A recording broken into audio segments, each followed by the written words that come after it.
Magandang tanghali sa inyo mga kakoys. For today's vlog pala ay magmumukbang kami ng durian.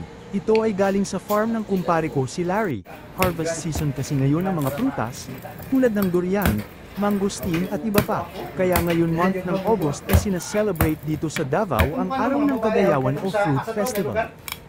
At biniyak na ni Pare Larry ang durian. Ito pala ang proper way sa pagbiyak ng durian. Madali lang pala kung siya. Ha ha ha ha. Cravings na ako. Sarap, tingnan lalo na kung tikman natin. Ang amoy alam mo na. Mamaya na lang ako magsasalita, baka maubusan pa ako. Kamayan ang tirada nito. Makahapdi ka nis eh. Tumalis ako ka. Lain siya ka variety. Kaya na. Magkara? Makabusog? Di ba, naglayan. Ilakan. Isa ka tamis? Wala tong kwan? Ano sa galing gas ka muna? Ma'am Joy! Ma'am Joy!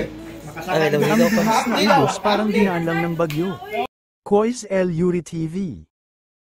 Follow, like and share.